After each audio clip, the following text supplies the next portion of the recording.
প্রতিটা বছরের মতো ঈদ আসবে, ঈদ যাবে। বেঁচে থাকাকালীন আরো হয়তো অনেকগুলো ঈদ দেখব। আর যদি মরে যাই তবে কিন্তু এটাই শেষ ঈদ। প্রতিটা বছরের মতো ঈদ এসেছে ঠিকই, কিন্তু ঈদটাকে ঈদ মনে হয়নি। মনে হয়েছে ভীষণ কষ্টের পাহাড়ের মতো একটা দিন। যেই দিনটা আমি খুবই ক্লান্ত, কষ্টে ভরা জীবন। এই ভাষা হয়তো আমি আপনাদের বোঝাতে পারবো না যে কতটা কষ্টে আমার ঈদের দিনটা কেটেছে। ওই মুহূর্তটুকু আমার কাছে পাহাড়ের মতো লেগেছে, যে কিভাবে মানুষ সহ্য করে এত কষ্ট। প্রতিটা দিন আমি গুনি আমার মায়ের ফোনের অপেক্ষা করি। প্রতিটা দিন মা আর ফোন করে না। আমি মাকে ফোন করি, মা আর ফোন রিসিভ করে না।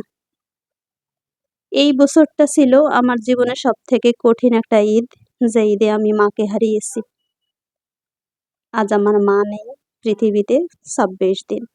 আপনারা সবাই আমার মায়ের জন্য দোয়া করবেন। আসসালামু আলাইকুম। সবাই যখন কোরবানি নিয়ে ব্যস্ত, আমি তখন দুঃখের বোঝা নিয়ে, হাহাকার নিয়ে ব্যস্ত। প্রতিটা ঈদ আসলে সর্বপ্রথম মাকে ফোন করা হতো, মা আপনি কেমন আছেন, ঈদ মোবারক। এই বছরটা সেই কথা বলার মানুষটাও নেই, এই কথাটাও বলতে পারিনি। নিজের মতো করে কান্না করছি। আর জীবনের আসলে প্রতিটা মুহূর্ত হচ্ছে ডিফারেন্ট একটা সিচুয়েশন, যে সিচুয়েশনে হচ্ছে আমরা আসলে কখনো কাউকে বোঝাতে পারবো না। বাঁচতে হলে খেতে হবে, বাঁচতে হলে প্রতিটা জিনিসকে আগের মতো করে শিথিল করতে হবে। আমার ২টো সন্তান আছে, তাদের বাঁচাতে হবে। তাই আমাকে নীরবে সমস্ত কষ্ট বুকের ভিতরে কবর দিয়ে আমাকে ঈদের দিন রান্না করতে হয়েছে, মাংস কাটাকাটি, ভাগাভাগি অনেক কিছু করতে হয়েছে। এটা শুধু আমার নয়, এটা প্রতিটা মানুষের জীবনেই হবে। যিনি চলে যাওয়ার চলে গেছেন, কিন্তু বাকি যারা আছেন তাদেরকে বাঁচিয়ে রাখা একটা মানুষের উপর দায়িত্ব।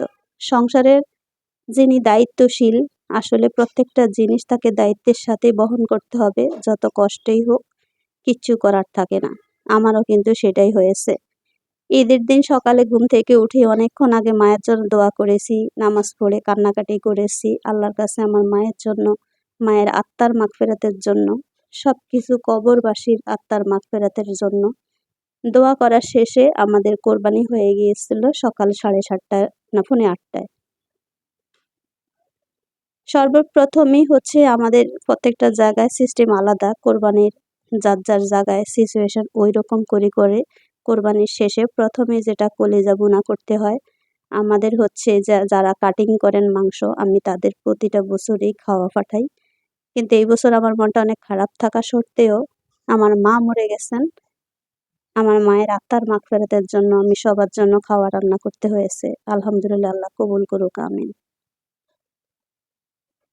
এখানে আমি কলিজা ভুনা করেছি, খিচুড়ি রান্না করেছি, রুটি বানিয়েছি।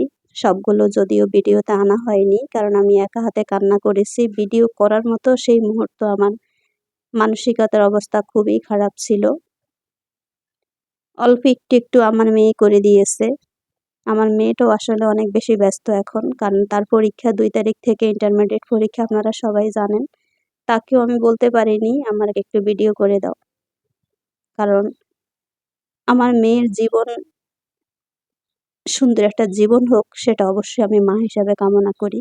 তার সামনে অনেক বড় একটা পরীক্ষা, বড় একটা যুদ্ধ চলবে। সেই যুদ্ধে যেন সে জয়ী হতে পারে, আমিন। আমার মেয়ের জন্য সবাই দোয়া করবেন। যতগুলো স্টুডেন্ট পরীক্ষা দিবে সবার জন্য অন্তঃস্থল থেকে দোয়া ও শুভকামনা রইল। সবাই সবার মনের আশা যেন পূর্ণ হয়, আমিন। আর এখানে কলিজা ভুনা করে সাথে অনেকগুলো রসুন দিয়েছি। আমাদের এখানে উত্তরবঙ্গের কিছু কাটিং করা, এটাকে কি বলে যেন, যারা গরুর মাংস কষায়, এটা উত্তরবঙ্গের কিছু মানুষ থাকেন, ওনারা এইভাবে খেতে খুব পছন্দ করেন। তা আমি ওনাদের মতো করেই রান্না করেছি। আর আমাদের এখানে উত্তরবঙ্গের কিছু দারোয়ান আছে, তো তাদের জন্য খাবার একসাথেই পাঠাই। যাই হোক, সবাই মিলে এখন খাওয়া দাওয়া করবে। আর আমি এখান দিয়ে অল্প একটু নিয়ে দেখলাম সবকিছু ঠিকঠাক মতো আসছে কিনা। রান্না তো করেছি, কাঁদতে কাঁদতে সব ঠিক হয়েছে কিনা সেটাও তো দেখতে হবে, অন্যরা খাবেন। যাই হোক, সবকিছু মিলিয়ে সবাইকে খাবার দাবার দেওয়ার পরে যেটা করব, প্রতিটা বছর মায়ের জন্য প্রথম মাংসের প্যাকেটটা আমি করতাম, লেখা আমার ছেলে মেয়ে নাম লিখে রাখতো নানুমণি। এবছর আমার ছেলে মেয়ে অনেক বেশি কষ্ট পাচ্ছিল যে আম্মু কি লিখবো, বলছি নানুমণি নাম লিখে ওই প্যাকেট আল্লাহর রাস্তে দান করে দিব। সেখানে এবার 5 কেজি হোক আর 10 কেজি হোক, আলাদা করে সেটা দান করে দিব। যদিও এমনি একটু অতিরিক্ত করেও দিব, তো এটা হচ্ছে আমার সন্তানদেরকে সান্ত্বনা দেওয়ার জন্য একদম সুন্দর করে নানুমণি লিখে সেই প্যাকেটটাকে অনেক অনেক বেশি বড় করে 2-3 জনকে দিয়েছি। যারা ঢাকা শহরে আছেন তারা সবাই জানেন এখানে রাস্তার পরিচিত কসাই, দারোয়ান সবাইকে দিতে হয় মাংস। তো সবাইকে দেওয়ার পরে এখানে হচ্ছে ভাগাভাগি করে 1 ভাগ দান করে দিব।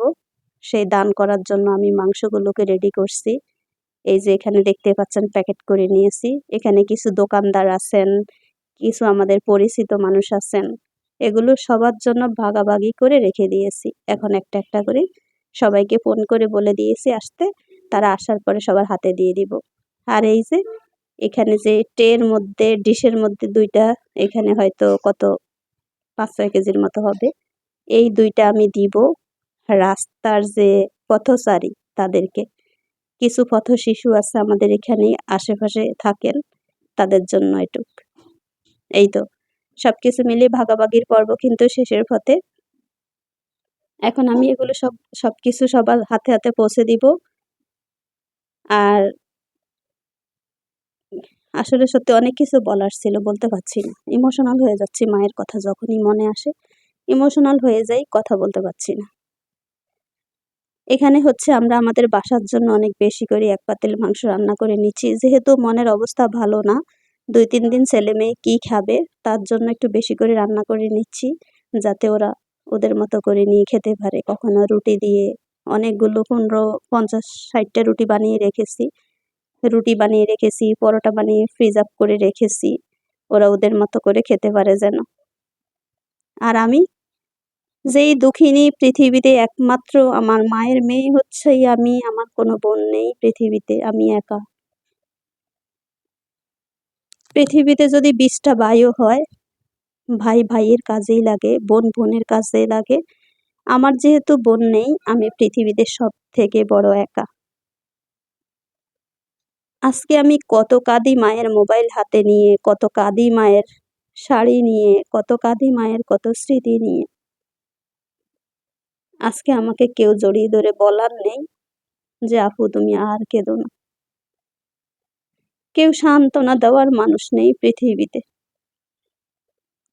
এখন নিজের সান্ত্বনা নিজেকেই দিতে হচ্ছে, কারণ আমার মা প্রতিটা মুহূর্তে আমাকে বলেছিল কান্না করিও না, যখন আমার জন্য খুব খারাপ লাগবে তোমার, তখন তোমার 2টো সন্তানকে বুকে জড়িয়ে ধরে বসে থেকো, দেখবা সান্ত্বনা পেয়ে যাবা।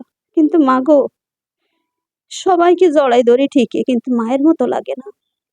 সন্তানের মতোই লাগে। আমার মেয়েকে জড়িয়ে ধরি, অনেকক্ষণ বুকে জড়িয়ে ধরে রাখি, বুকে জড়িয়ে ধরে রাখার পরে মনে হয় এটা আমার মেয়ে, এটা আরেকটা কলিজা, কিন্তু মায়ের মতো লাগে না।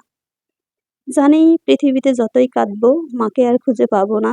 আল্লাহ তুমি আমার মাকে আখিরাতের জীবনে শ্রেষ্ঠ স্থানে রাখিও, শ্রেষ্ঠ স্থানে মাবুদ। ওইখানে কেমন আছেন মহান আল্লাহ শুধু ভালো জানেন। মহান আল্লাহ নিজ গুণে সবকিছু ক্ষমা করে আমার মাকে যেন আলিশান ভাবে রাখেন। আপনারা সবাই আমার মায়ের জন্য দোয়া করবেন, আমার মেয়ের জন্য দোয়া করবেন। আসসালামু আলাইকুম।